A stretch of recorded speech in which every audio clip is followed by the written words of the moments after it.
Hello and welcome everyone to the 18th episode of the IET India Digital Conversations. I hope all of you are doing well and keeping safe. As we all know, the National Education Policy 2020 that was released on the 29th July has proposed some sweeping changes in school and higher education.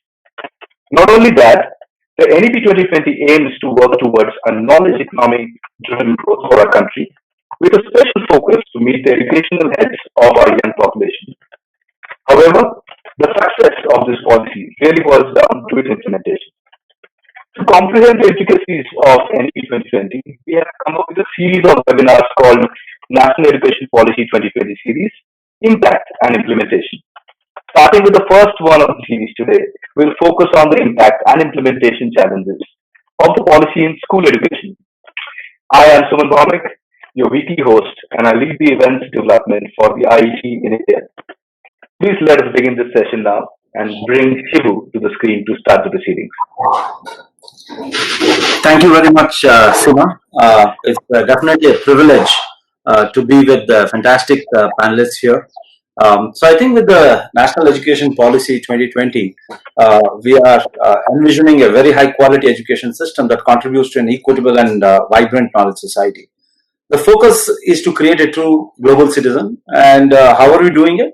By primarily instilling skills, values, and character that support responsible commitment to human rights, sustainable development and living, and global well-being.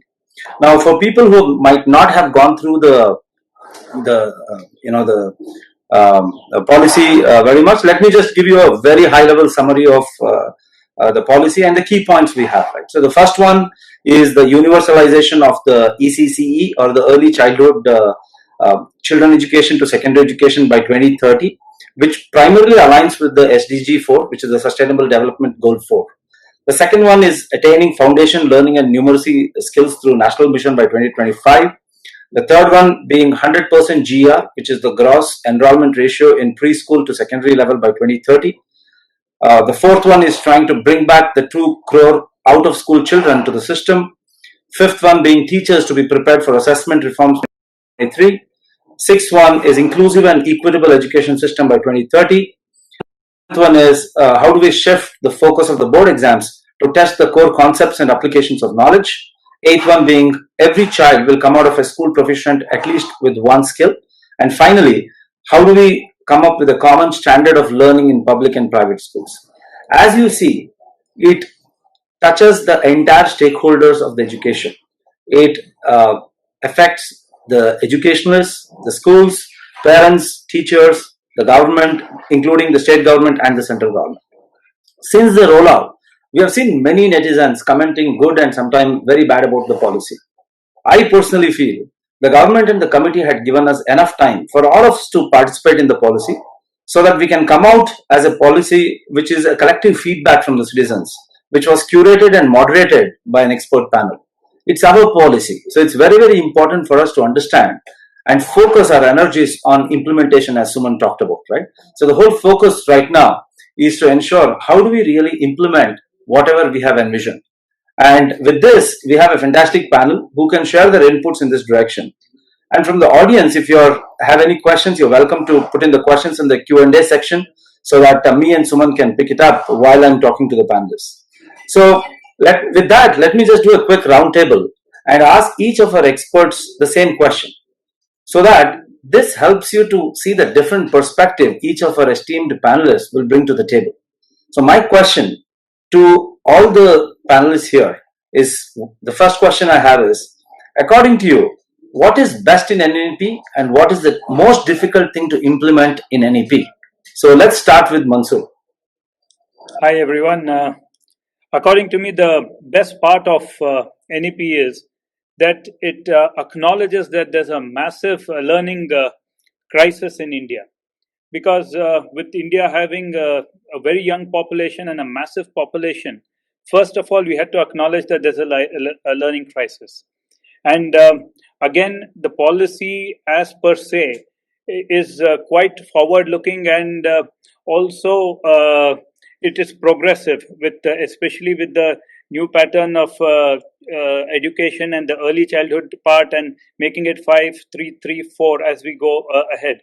So But what I feel, there is a difference between the policy has a very good vision. It is good and very progressive, but there is a big difference between vision and implementation.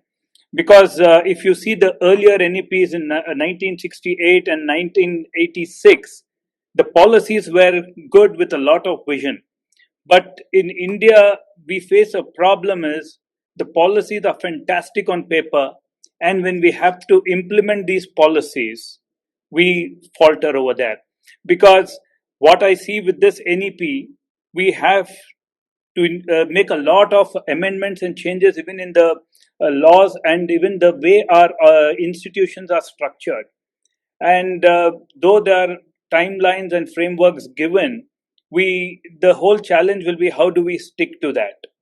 And because for a country like India, we've always, if you see right from our first national education policy, we have said 6% of our GDP will be invested in education, but we have never been able to meet that, let it be in 68 or 84, or even, for example, if you see the recent governments also, we have in fact gone down. We have only in last 3 years, we have invested 3.7% of our budget into education, and last year's budget has only provided 3.4% of our GDP into education. So, no matter, we have acknowledged the problem. We know there is a massive learning crisis in India, but the policy will be very difficult to implement if we don't get the required funding into the education sector. So, per se, it's a good policy, but my apprehensions remain of how much of the resources we could divert to implement this policy. Thank you very much, Mansur. We can go with David now. Same question, David. What's the best in NEP, and what do you think is the most difficult thing in the NEP to implement right now? Thank you, and good afternoon from London. Well, I see a lot of comparisons to the UK education system here, and in particular, giving students the opportunity to choose subjects from a younger age, which is really, really important. Being able to inspire and shape students from a much younger age is really, really important, as it allows them more time to understand and choose subjects for the right reasons, because maybe they want to make a difference. So, for example, in the world of the IET, for engineering and technology, choosing to study those subjects because it's going to make a difference to the world, it's going to help to engineer a better world, and choosing that for the right reason is really important. And working with students from a much younger age to embed those messages is really key. So very happy to see that. Regarding challenges, well, I see the challenges being very similar to challenges we have here in the UK, which is around teachers. One of the biggest problems we have for the Department for Education is teacher recruitment, training, and retention. And that's always going to be a big challenge. So I see that as being one of the big challenges that you also face, is making sure that you recruit enough teachers, that they are trained and have the relevant skills to be able to deliver this new curriculum. And then you actually keep them in those roles to make a difference. Very, very difficult, but I think it's good. Can we go with Tejul? The policy is faultless in terms of its vision, scope, and intent. It is truly, aimed at preparing the Indian next generation for the new age. I have to compliment our Prime Minister and the policy making committee members for the stupendous task. Like Mansoor and David have said, there are huge positives on the policy, all of them actually. One that I would like to highlight is the introduction of vocational training in the middle stage, from classes 6 to 8. This will bring back respect for our vocations, which we lost during the British rule, sorry to say, and that legacy, that undesirable legacy that we carry forward. We still run after degrees versus qualifications which build skill and which will give you a better livelihood. We forego that for a degree, which is the degradation of the vocations which happened in our country. So by introducing it in the schools, there will be that we are raising the status of vocations. There is carpentry, electric, wiremen, and all of that. Also of metalworking, gardening, cooking, and so on and so forth. Students will have the advantage of finding their interest, their aptitude, which will help them in determining their higher education and training and subsequent careers.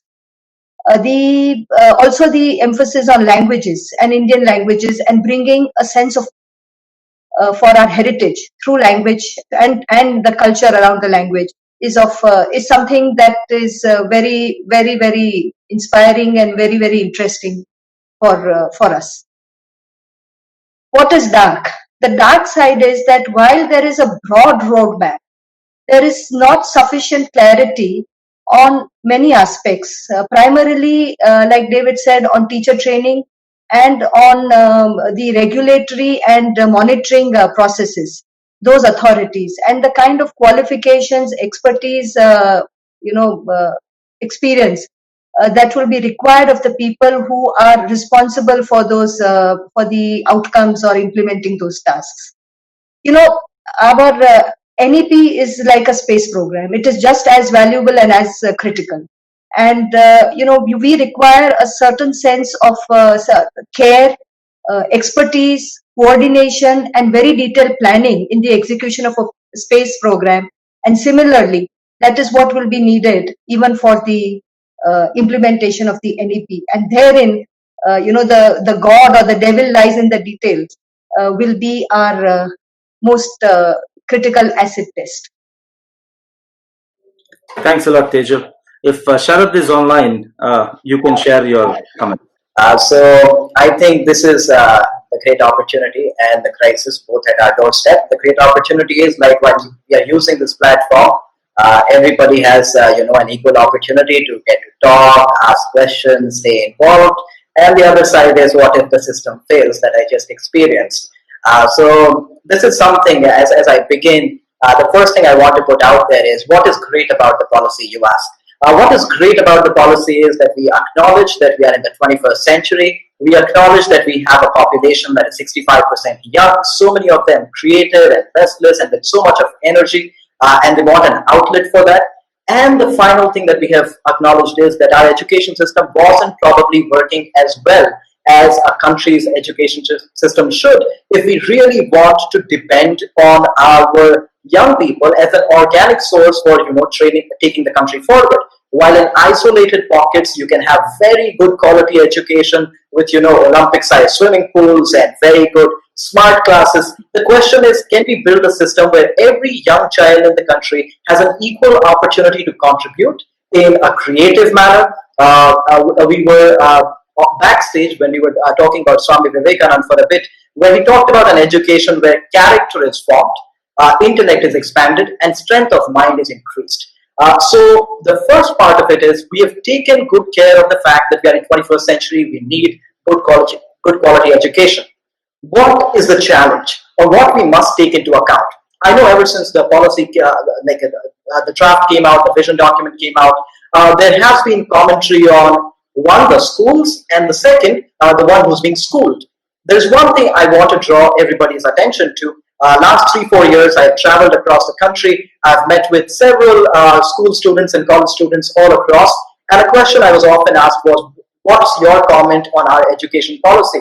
And I've continued to maintain this stand that education in a country is not just decided by the policy that we write or the policy we try to implement. It also depends as much on two very important factors. The people who are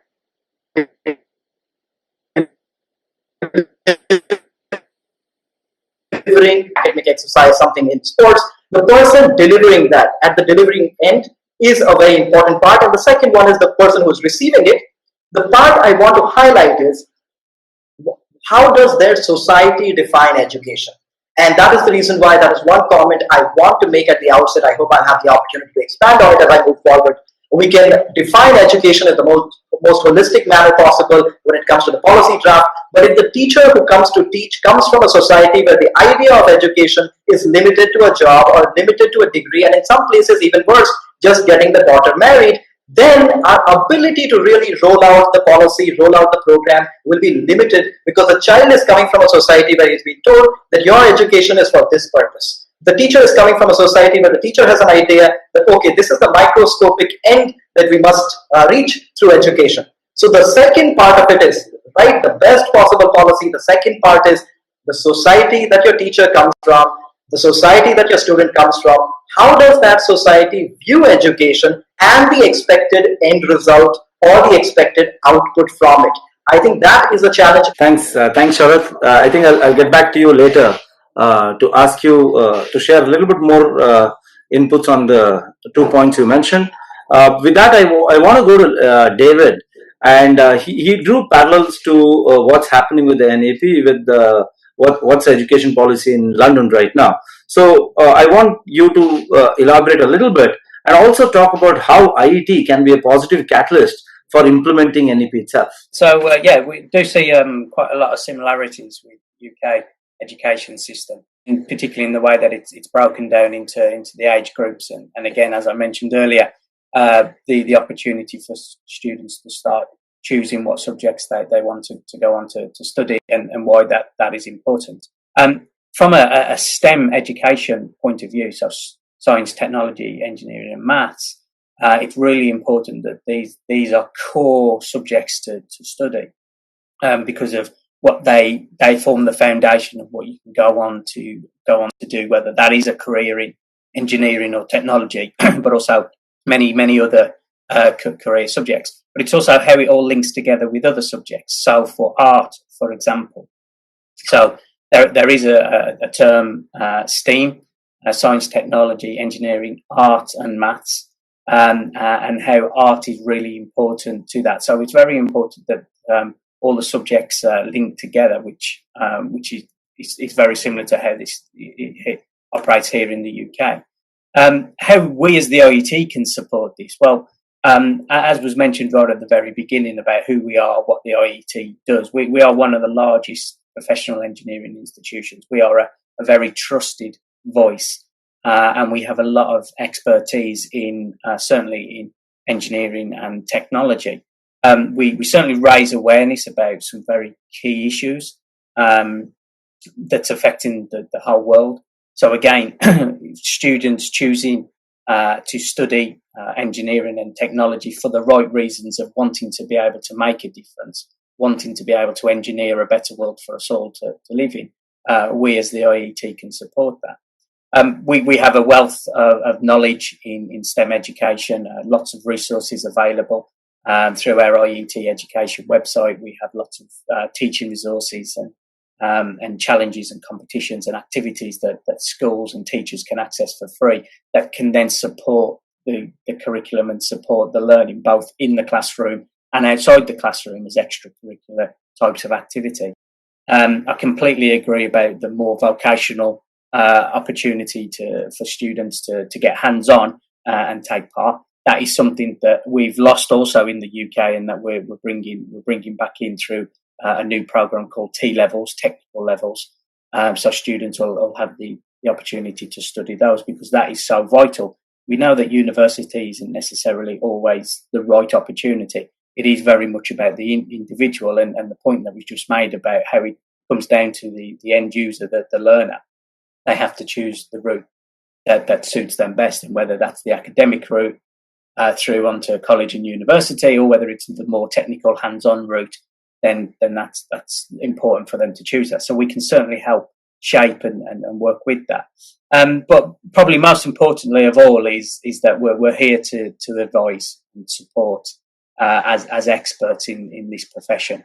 And ultimately, we as the IET are incredibly passionate about inspiring young people. We're passionate about inspiring the next generation of engineers and technicians. And In 2021, the IET turns 150 years old. It's our anniversary, and if we don't work with young people to support them, then we may not be around for another 150 years, because it's working with young people to inspire them for the right reasons to go on is what's really important, and what the IET is really passionate about, and we can certainly help with that and implementing this new policy. Thank you very much, David. The next question I want to ask Mansoor. I've worked with international schools. I work with government schools right now, and according to you, what is the role of infrastructure in new age education, and what infrastructure challenges or changes do you see which is required for NEP execution? See, actually, for this policy implementation, infrastructure will be absolutely important. And like my fellow panelists have earlier mentioned, the most important infrastructure is a human resource. First of all, we need to make sure that we develop a massive teacher recruitment program, where if you really want to see the successful implementation of policy, we need to have teachers who are of the highest standard and quality. Though the policy says national professional standards for teachers will be set up by NCTE, and also a national curriculum framework for teachers will be there. So that has to be taken up very, very seriously, and there are timelines for that. We have suggested 2021 and 2022 respectively for the two policies. So if we are able to meet those guidelines, that will be massive. And with we are trying to get nearly 2 crore children back into the schooling system. And you can imagine the number of schools we will have to start on a weekly basis also. If you take, we will require huge funding. And in India, there is a great urban and rural divide. So when we talk about implementing the policy, now NEP is being discussed in the urban areas and how we go about it. And I'm not saying that in urban areas there are a lot of budget schools also which require hand-holding by the government. But when you talk about this massive infrastructure build-up, you need to make sure first your teachers are there to teach, and then the two segments of education, private and government. But if you really want this policy successful, the government will have to step on the pedal and start developing basic infrastructure in rural areas as well, because there need to be, sadly, a lot of schools in the rural sector require good infrastructure, good connectivity. Tomorrow when we talk about this new age education policy, it depends a lot on the technology in education, what we invest. So you need to have connectivity in our rural areas, let it be at panchayat level or village level schools, because finally a large segment of India resides over there. So this will be very, very important, because if any policy, any government, which they consider it as, want to make it as a successful policy, because if you see the last policy 1986 to 2020, we've outlived that policy. But if we say that we are taking this policy 30 years ahead, we have to get this basic infrastructure, the teachers, the connectivity, and then the basic infrastructure. And I would go as far as to say we have to have, at least in our schools in rural areas, where today even affording one toilet in a school, it becomes a challenge, and classrooms become a challenge along with that. That's why I again re-emphasize, unless and until our government starts spending, we say 6% of our GDP into the education system, because if you don't spend at least a minimum, though I personally feel that we have to spend more than 6%, but this money has to come in, and the government, if they're serious and they have to take India in education to the next level, and this policy doesn't remain a vision document, we have to massively invest in our rural infrastructure, and as well as budget schools in the cities. So that's why I say teachers, technology, both have to be invested in. Absolutely right, Mansoor. Thanks for your sharing your inputs on that. So next question I want to ask Sharad. You talked about the challenges the teachers have and the mindset the teachers have. I have a different question for you. Let's look at the other stakeholder, the parents. You have traveled and met a lot of schools, a lot of parents. What do you think do you think the parents are ready for this mind shift? I mean, do you think that enough communication has gone in for them on the policy itself? Because today, if you talk to the parents, each one of the parents have a different measure of how the child should be and how the education should be. So, what is your view on the mind shift required for the parents for implementing this policy itself? Thank you for your question. And this is what I was referring to when I said that one part is the policy part, how our experts see it and how they foresee the future. The second part is the society part, the society where the child is growing up, the society from where the teachers are coming. And that is the reason why you see there can be two kids attending the same or two different schools, where one child has been told in the family that, within 3 years we need some financial sustainability, and that is why we are sending you to school. So do what you can. There can be another child who, all the promises of limitless pursuit that education is, and creativity and learning, everything can be told to that child, and you'll see two fundamentally different approaches they take to their own education. Now, the thing is, not every child in this country is so fortunate that, and that is the reason why you see that the pursuit that many young people have taken, it has oftentimes depended on the kind of parenting that they have received. And that, by the way, the blessing that India has is that many times children coming from very low socioeconomic conditions as well, they have also gone on to achieve big when the parental mindset has been great, when they have been supportive and the pursuits have been very beautifully defined and supported from the family. So the question that you ask is, what can you do about the parents, the mind shift that might come for parents or not? Here's the thing. For too long, we have defined the goal of our education as, getting into an engineering school or a medical school, becoming an IAS officer or IPS officer. And I know it ranges from state to state, but there is a state where we have the visa Balaji, where everybody getting a visa, that is the prime importance once they're done with a degree. I'm speaking from a state where becoming an IAS, IPS officer, that becomes the prime goal of education. This is what I think our media has played a tremendous role in establishing. The local role models that people have seen, that is there. It is time to begin talking about education as a personal, customized, independent pursuit. Because our young people, when they read Nelson Mandela, all of a sudden that education is the greatest weapon, they read Vivekananda, they read all these great people, and they wonder, what education are they talking about? That education needs to be instilled and installed within our school setup, and for our parents to be able to have that mindset where, because remember, the pursuits of young people will only be enabled when the two people or whoever is the guardian at home, when they are also enabling those pursuits. So we need to make sure that they are all taken into the main fold. I did see in the comment section somebody said education builds the society. The thing is, society's impact on education is extremely important, and for NEP, the society has been in place for a long time. The NEP is trying to make inroads. Time to continue to have that conversation with parents at a school level, at a very microscopic level, and the larger narrative around it, where media, people who are local role models, people who are active in civil society, they'll all have to play a role. Fantastic, Sharad. I completely agree with you. Right, society, the media, I think, plays a very, very important role here, trying to make sure that everybody is informed rightly about what needs to change and what are the changes which we can expect. Tejal, I have a question for you. Your group works with the international schools, underprivileged schools. You have different parts of the societies you touch. With such a big group you're representing right now. So, what would it take for the teachers and the school heads like you for the mind shift? What do you think are the big challenges, and what should we look forward for in the next couple of years? Thank you, Shivu. Before I, address the question you have raised, can I take the liberty of adding something to what Sharad said about parents and society with respect to education?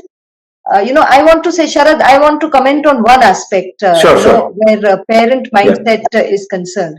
My biggest concern with this new education policy will be as to how it will make schools the primary and the only learning source for students.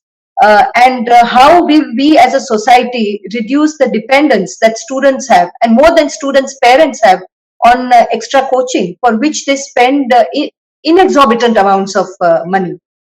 And according to me, there will always be students who will need additional help in certain subjects at different stages of their schooling. But this trend and this fashion, as I call it, of coaching right from the primary all the way up, going into the coaching for JEE and for NEETs, and for all kinds of entrance exams, even for design and architecture, we have now coaching classes. And in the most important learning years, growth years of students, of children, the learning age group in a life cycle, the students are spending double the time on learning the same content and the same concepts. One, they go to school for 5 or 6 hours, and then they spend 2 or 3 hours doing coaching, at the cost of learning important life skills of other activities, games, co-curricular activities, or just simply allowing the mind the space to think and reflect. So this is one aspect. But there is no clarity on how we are going to be able to stop the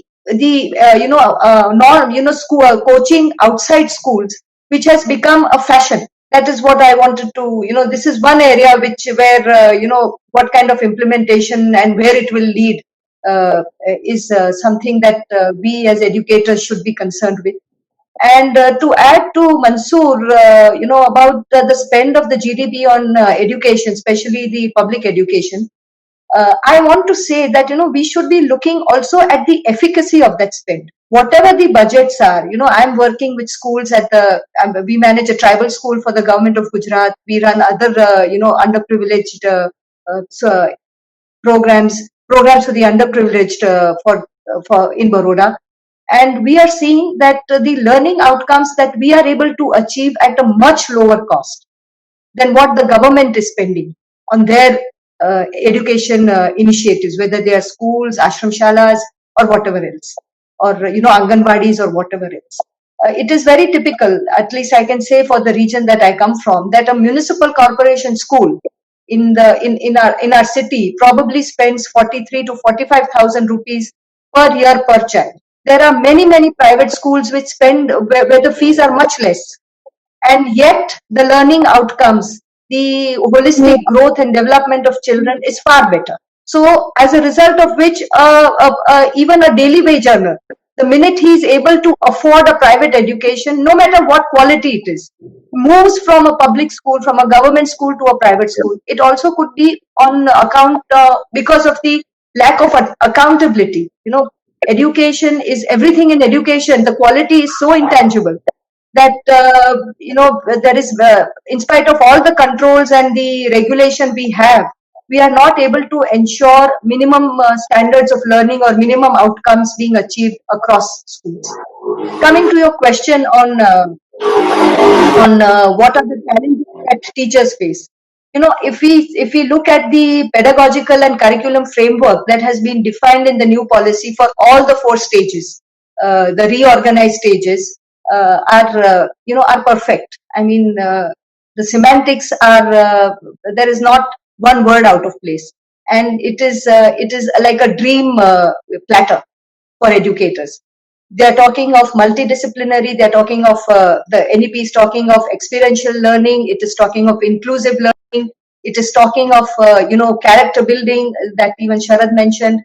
It is talking of bringing in new subjects like AI and machine learning, team building, and all of that. Critical thinking, most important. Now we have seen that, and this is our experience, that we have our teachers trained in a certain way. They have learned in a certain way in this typical classroom content-oriented blackboard methodology, and that pedagogy is something that they have been practicing. So it has become a part of them. Now, while the NCERT is tasked with developing curriculum for the training of teachers and for on teachers and their on unlearning and new learning, etc. The challenge is for schools right now, how do we retrain our teachers? There will be intensive workshops, there will be regular hand holding, I'll give you an example. When we started an IB school with the primary years program about 10 years ago, with all the training for our teachers from grade nursery to grade 5, with all the preparation for a detailed lesson, and the teacher goes into a class and halfway down she falls back to her traditional method, her pedagogy, which is kind of on her DNA. And it took us about 4 or 5 years for our teachers, in spite of all the training, to imbibe the new ethos, the different pedagogy. So the challenge is for us to retrain our teachers, and this is where I feel the policy is not very, very forthcoming. I feel that we had started Navratna University had started a 4-year course, integrated course to train science teachers for primary section, because we teach science in silos. A graduate who goes into a BSc program learns physics, chemistry, maths, zoology, botany, or whatever else. Whereas that BSc teacher then does her B.Ed, learns the methods and for teaching science, etc., comes into a school, joins a primary school, and when she's teaching grade 4, 5, or 6, her understanding of science is fragmented. And at that age group, grade 4, 5, and 6, we need the teacher to create awe and wonder in the mind of the child by connecting what the child is seeing around him or her, and bringing it into the classroom. But the teacher's mind is not trained to connect, science and environment and social sciences and maths and language and all of that. She hasn't, or he hasn't learned that way. Our education system has not trained them that way. So they get into the fragmented mind. So they go into a class and teach just the content. Maybe the other issue is of the NEP is giving or is advocating multiple use of multiple intelligences in teaching children, and we know that children learn differently. For example, our tribal children, and we have experimented with this, and we have come out with a very specialized pedagogy for our tribal school, where we bring the tribals. We also have to look at India is such a varied country, and we have what stimulates children region to region, ethnicity to ethnicity is different, and this localization of content is necessary.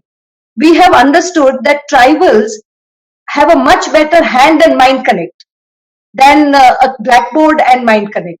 So we introduced lot of projects, learning through projects in our curriculum, shifted the pedagogy, and we could see it was like, it becomes like eureka. Even maths, when you do a practical example out through a project, out in the open, whatever, and or in the classroom, and it is eureka. They get it like that, and that is how you tap into that native intelligence.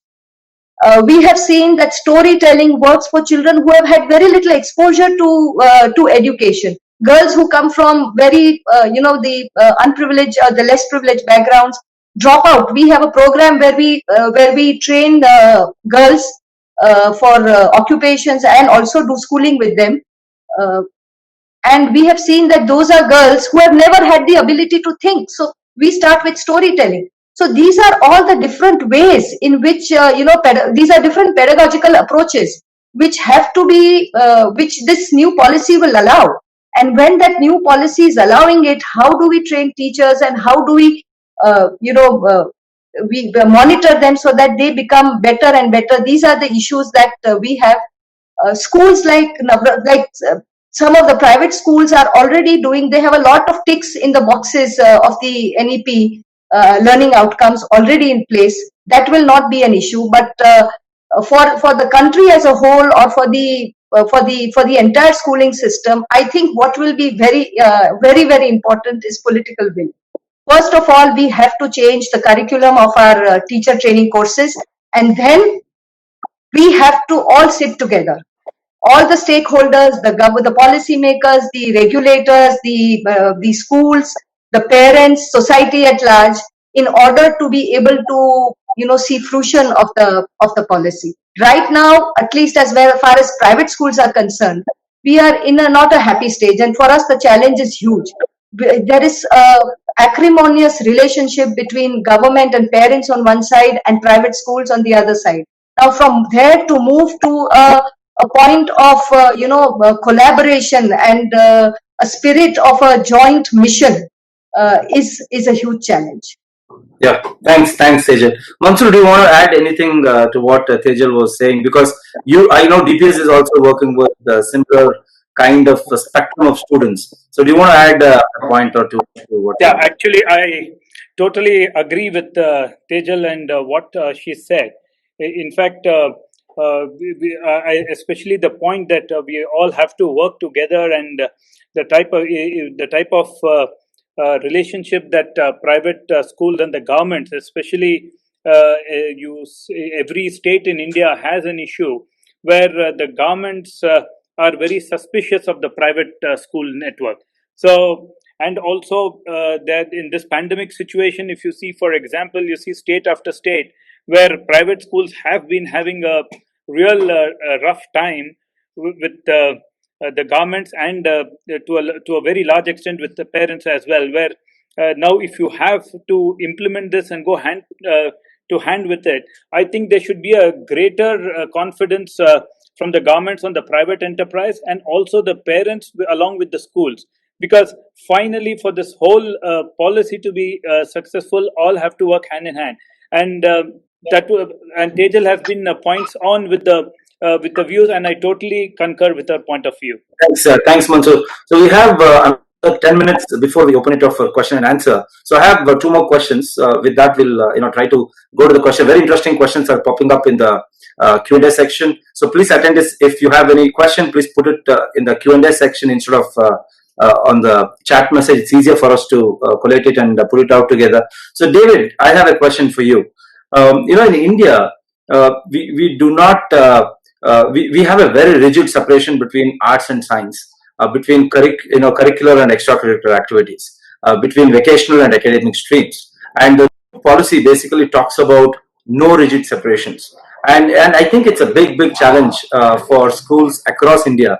So what do you think would be the implementation challenges we have, and what's your suggestion to make it happen in India, based on what you've seen in UK?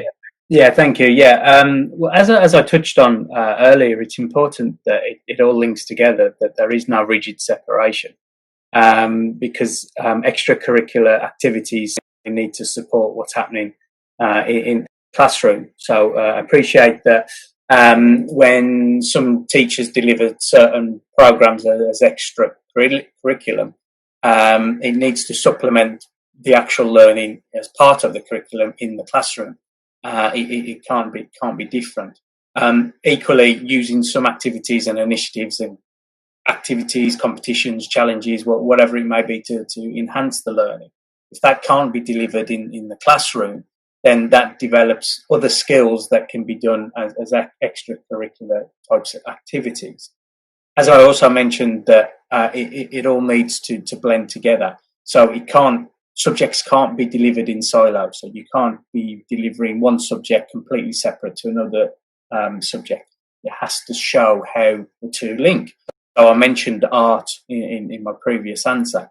For engineers and technicians, when they're designing bits of equipment, not only does it have to be able to function, as we know, so for example, a phone, not only does it have to be able to make calls, send text messages and so on, but it also has to look good. It has to be designed in such a way that is appealing to people. So that's where it links in with other subjects, which is really, really important. We know that maths is a foundation for all subjects.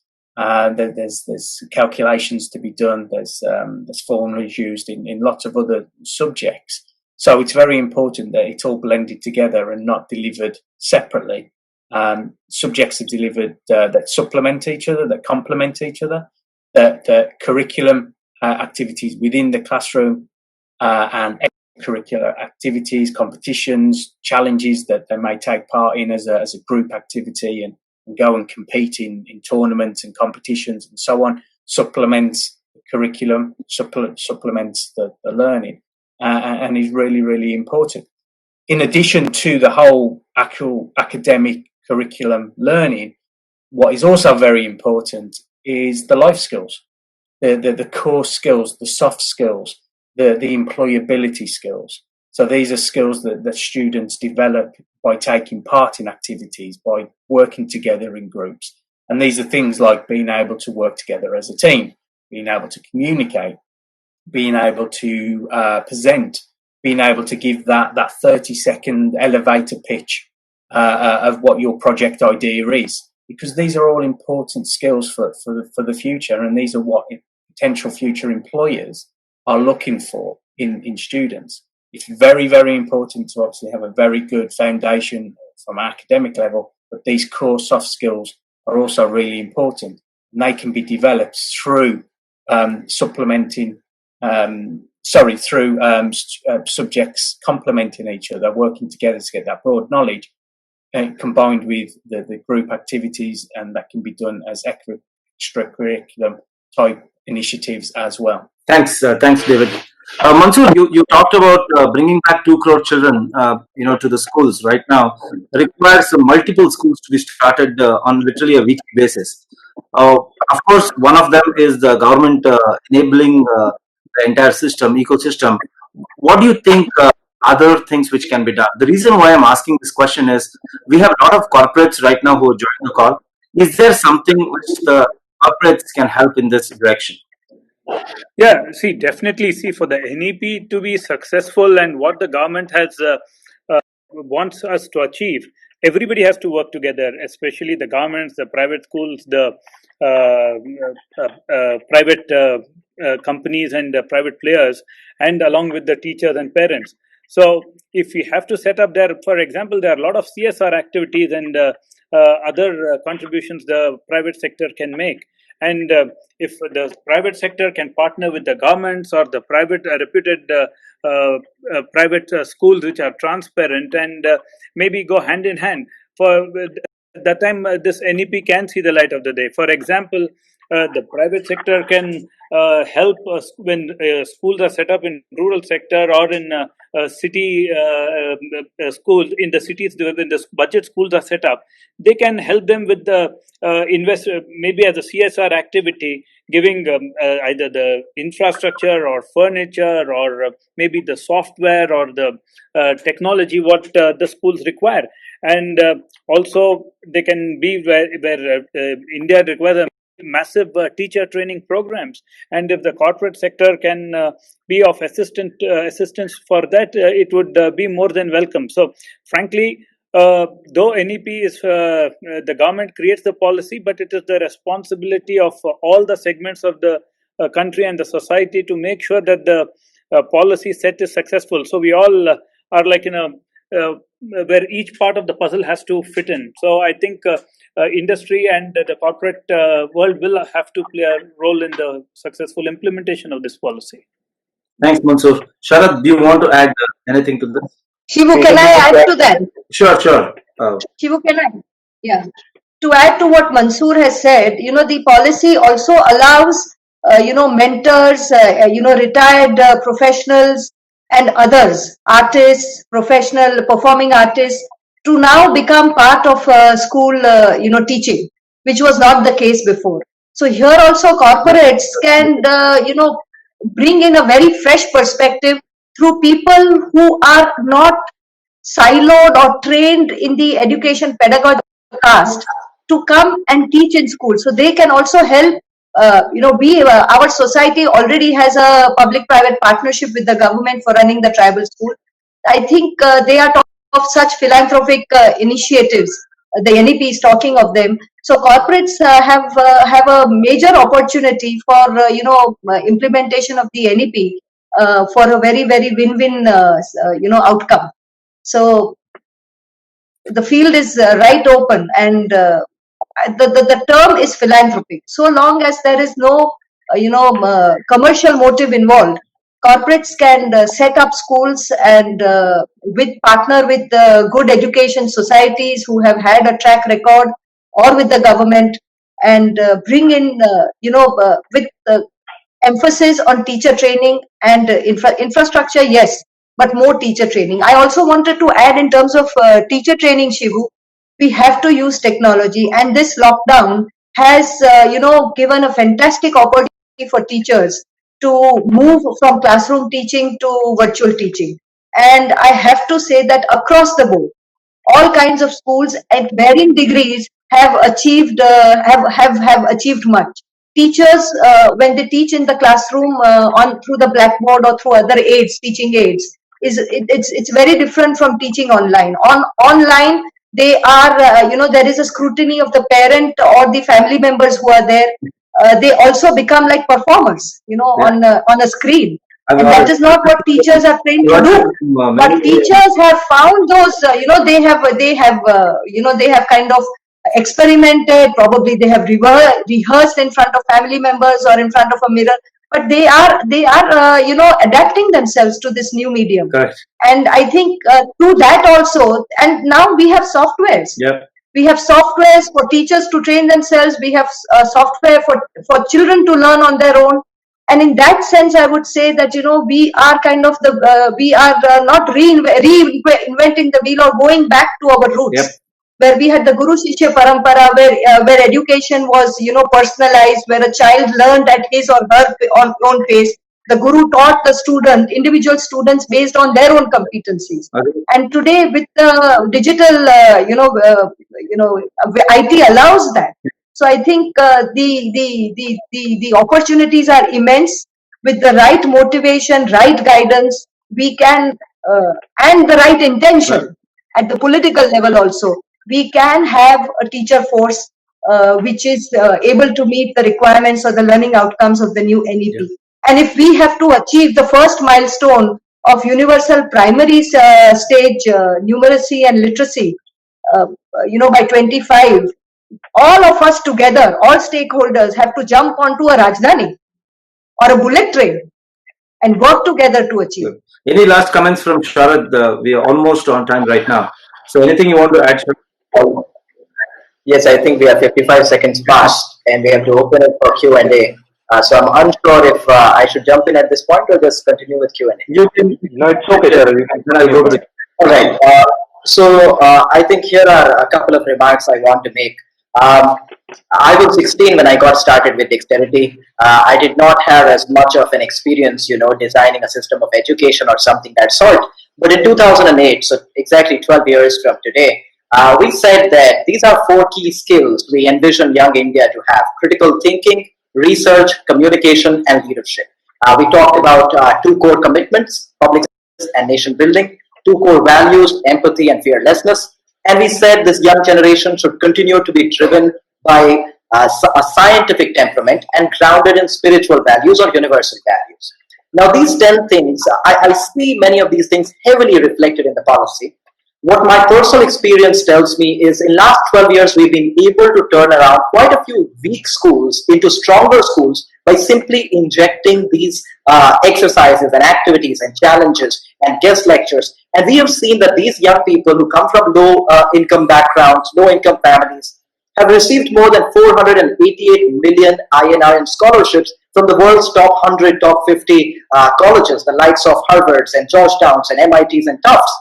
We have seen that this works, but when does it work? There are 2 lessons from here. The first one is that for critical thinking to enter a classroom, we do not necessarily need a significant dollar investment in terms of the infrastructure, but it is when your teacher is equipped for it. One of the bigger challenges we'll continue to face, and I think most of us have talked about it, is we have a generation of teachers who received their B.Ed degrees in the 20th century. We expect them to deliver a 21st century education.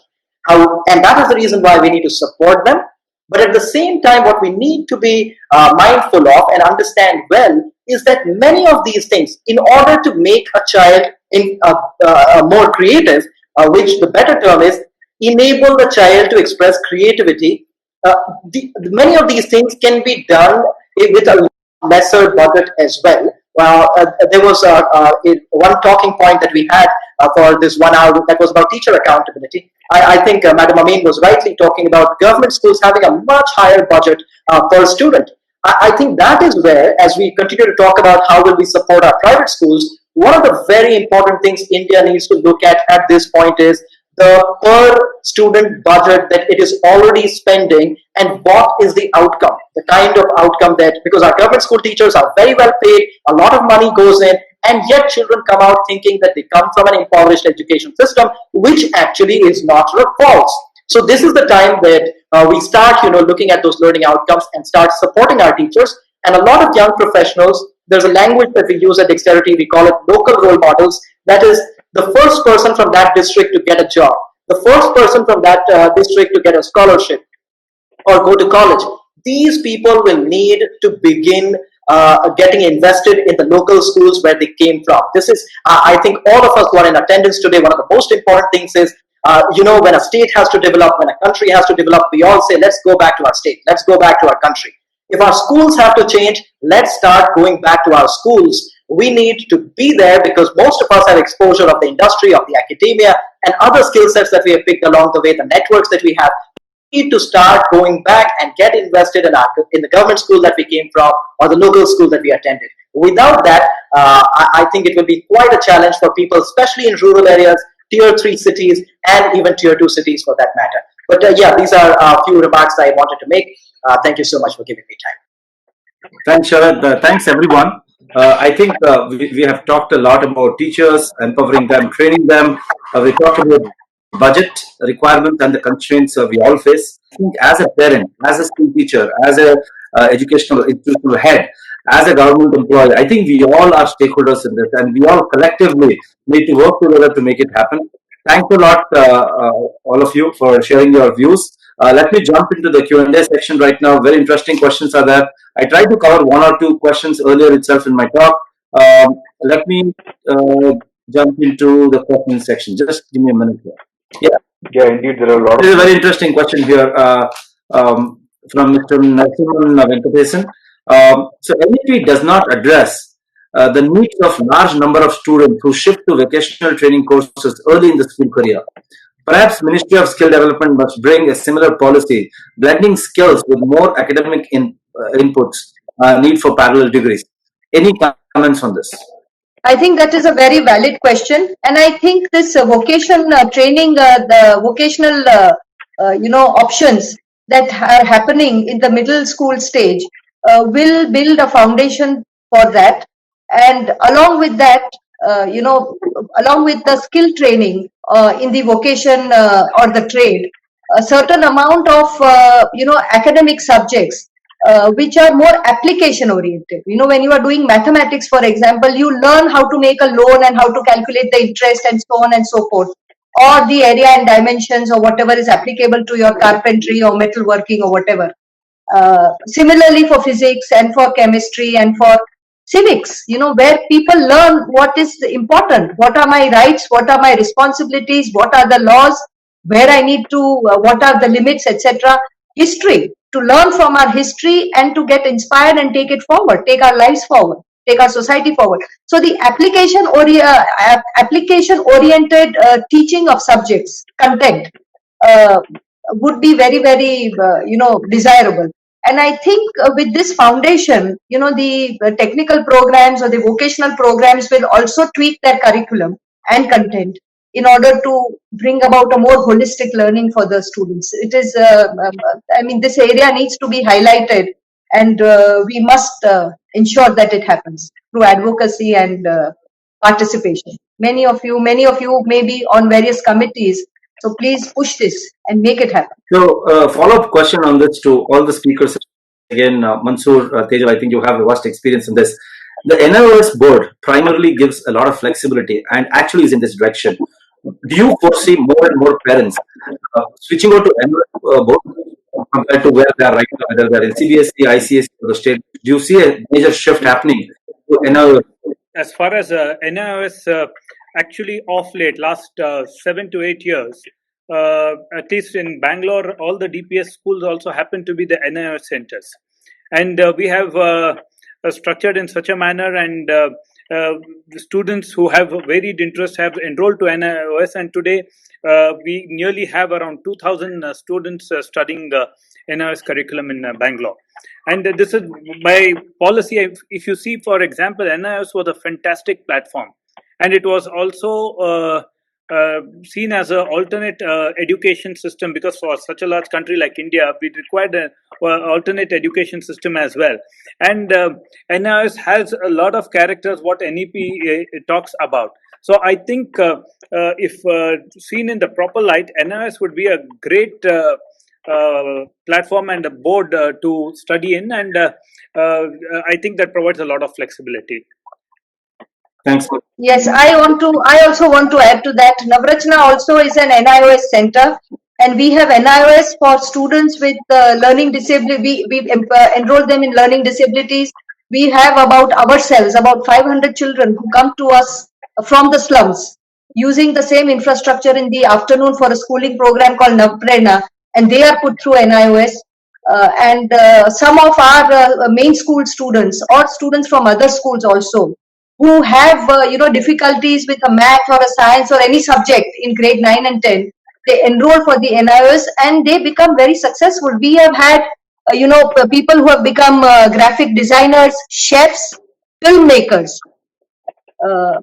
from the NIOS program. They graduate from school through the NIOS, leaving out the subject which they find very challenging, use their energies to hone and get better at the subjects of their aptitude.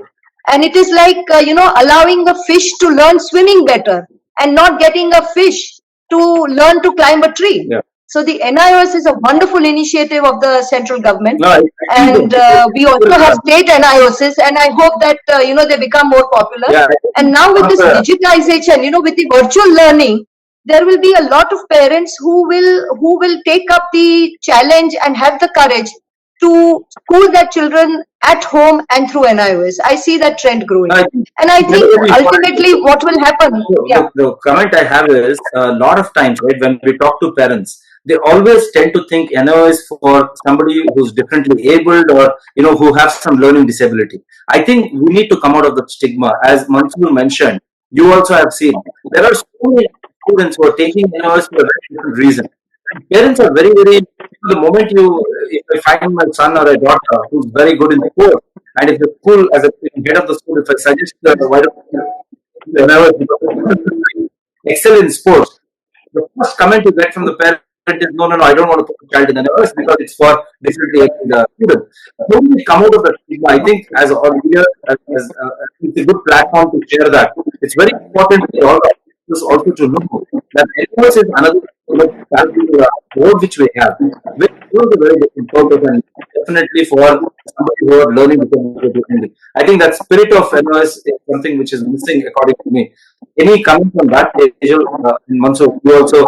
I agree. The perception it used to be, or rather still is there, but the parents who have enrolled in NIOS and seen the success stories, and even if you take the children who've been studying in NIOS, as Tejal has said, that a lot of children from different backgrounds come into NIOS. Even in Bangalore, we have the same facility where children from different rural backgrounds or in urban areas where the schooling was a challenge, they have gone through NIOS and come out as extremely confident students, and they are nowhere. In fact, the competency levels at times have been even better than the regular CBSE students what we've had. So, and I think parents are acknowledging, and I think if you see as we go down the NEP line, NIOS in the past has had lot of similarities what we are planning to do now,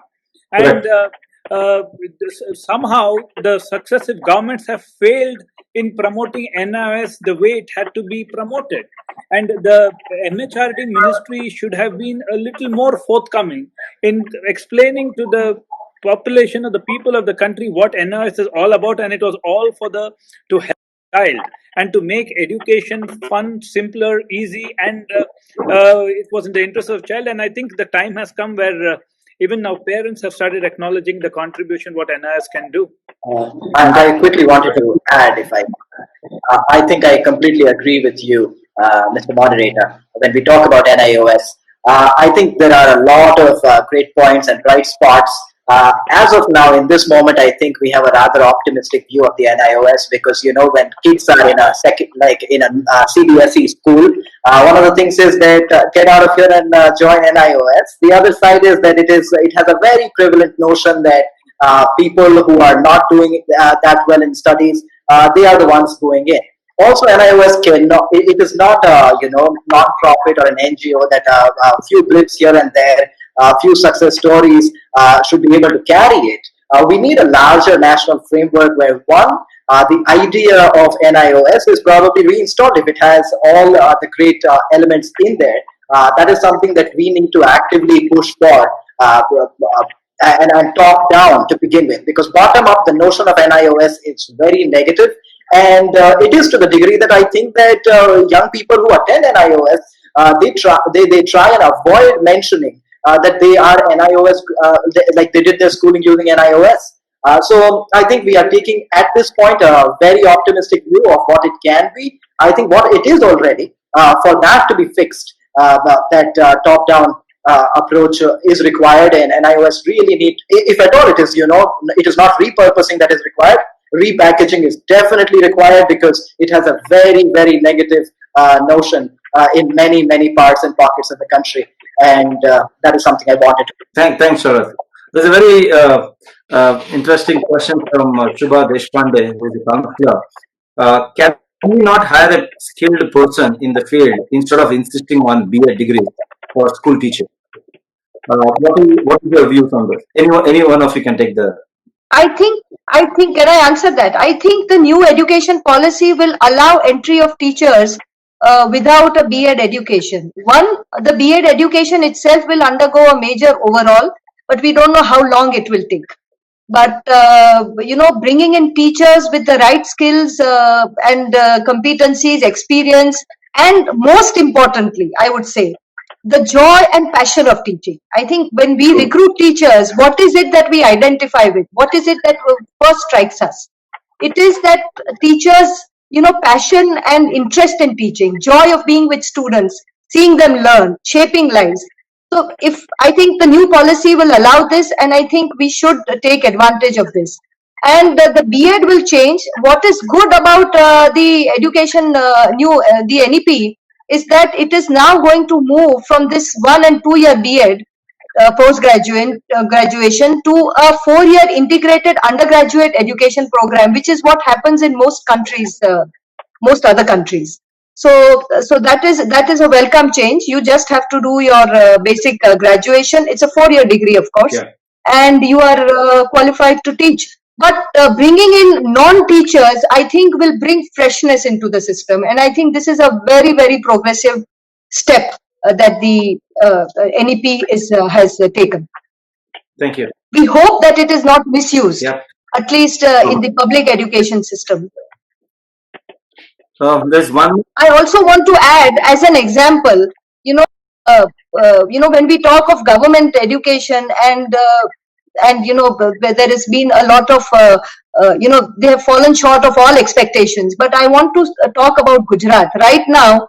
In order to meet the literacy and numeracy milestone for grade 3, our government, under the leadership of our Education Secretary Dr. Vinod Rao, has undertaken a massive campaign. And when I go to our native village on our family farm, and I talk to children or to our farm laborers about how their children are doing in this in this lockdown and in this pandemic, I couldn't believe that children are learning. And I told them I want to see what they are learning, and they actually brought back books and worksheets where the Gujarat government's program for this Ekam Kasauti, they have a unit test coming up, which will be administered to students of grade 3 of all schools. And you see these, remote villages and the poorest of the poor, their children are also being prepared for it. Teachers go to their homes, to in the smaller villages, go to their homes to give the assignments and then bring them back also. So there is some good happening, and I think that if these can become, role models or pilot projects which other states and other governments can emulate, I think even the government level, government school education or the public education schooling will improve. And it will also depend, I keep saying it again and again, but it will depend upon the intentions of the politicians. I mean, this is a very political education, unfortunately, has become very politically driven. And if they decide to really implement the NEP in true spirit, it can happen. I am optimistic. There's a question from Joyce Thomas from Navchetan Vidyalaya. So, Sharad, I think you can take this question. The increased emphasis on the mother tongue as a medium of instruction is not without implications for the marginalized, especially in a country where English is widely associated with employability and privilege. How will this work? I think that's a great question. Mahatma Gandhi, Rabindranath Tagore, all of them had emphasized on it. The mother tongue being the medium in which you teach students, and there have been scientific studies in the past as old as like 3 decades back, when it has been established that children learn better when they learn in their mother tongue. Now, the point that has been raised, I think that is extremely important, that is English education. Remember, as we talk about mother tongue, we cannot do away with English. It is something that more young people need to be prepared for. Back to the point that I have probably continued to make, it continues with that scheme of things.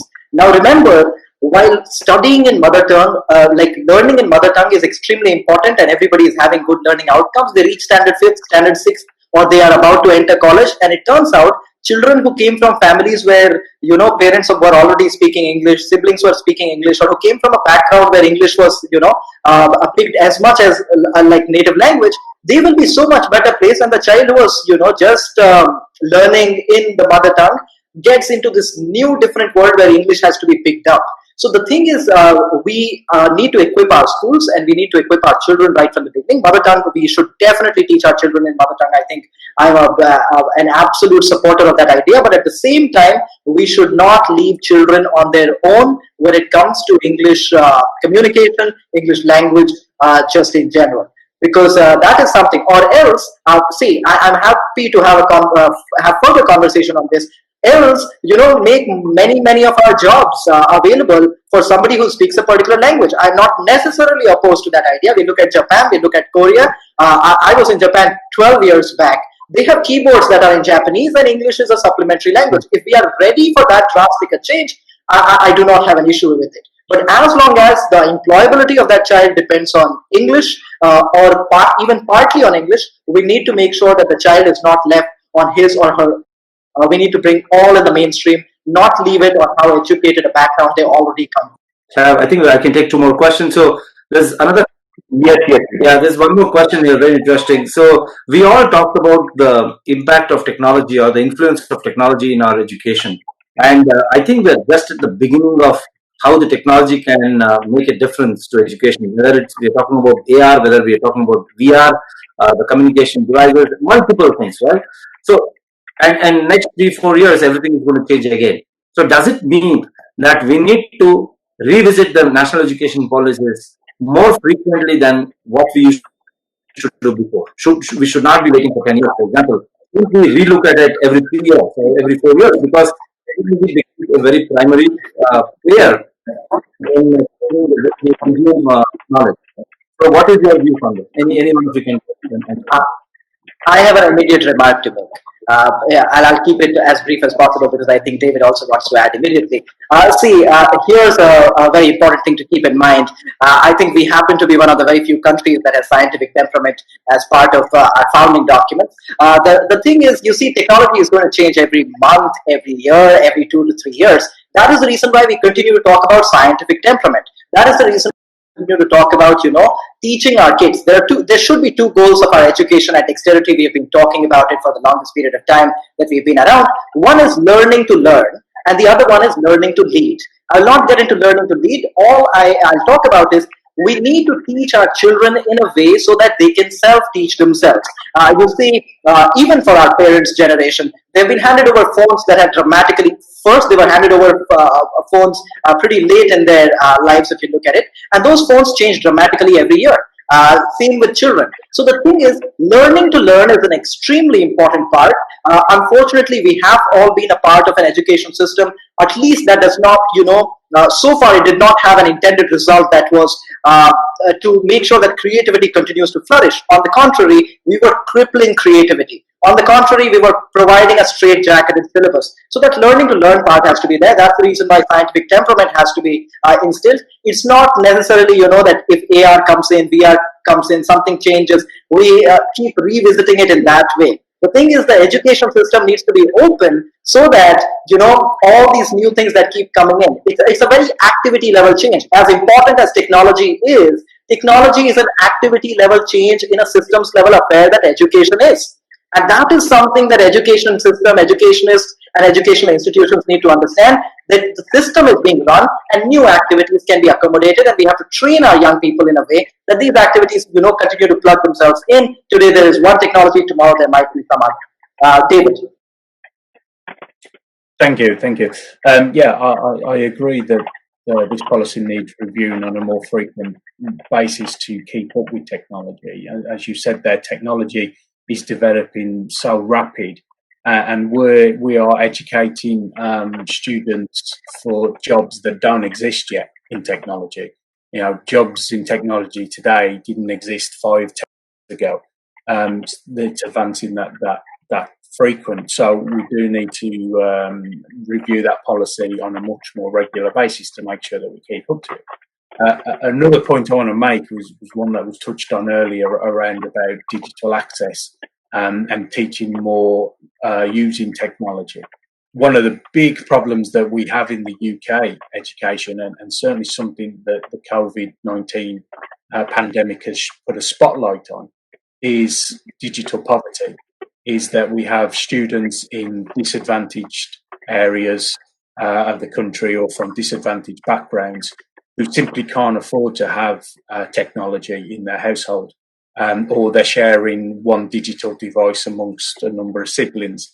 So being able to expect them to access digital education content is really limited for those. So the IET, this is something that's very passionate about, and something that we're spearheading to try and look at ways in which, in collaboration with the government and with large organisations, that we could tackle this issue to basically end digital poverty for disadvantaged students.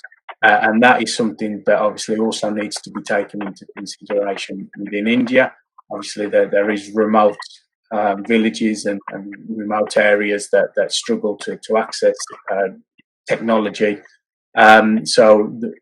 It's certainly the future. It's certainly a shift in the way that education is going to be delivered, but we need to make sure that we don't leave the disadvantaged students behind and only focused on the privileged students who can afford technology. Thanks, David. I think I'll take one last question here because this is the core of most of our discussions we've had. It was around teachers. So there's a question from Vidya, who's a middle school coordinator from Nalanda International School. What are the 3 points which institutions need to keep in mind during teacher training while preparing teachers for the future? So if each one of you can add 1 point, I think that would be a great one. So what are the 3 points which institutions need to keep in mind in teacher training? I'll go first. I think one from me is certainly their confidence to deliver that particular subject and their up-to-date knowledge and know-how. So using STEM subjects as an example, here in the UK we have lots of teachers teaching those subjects that don't have the confidence levels because it may not be their first choice expertise in what they choose to deliver.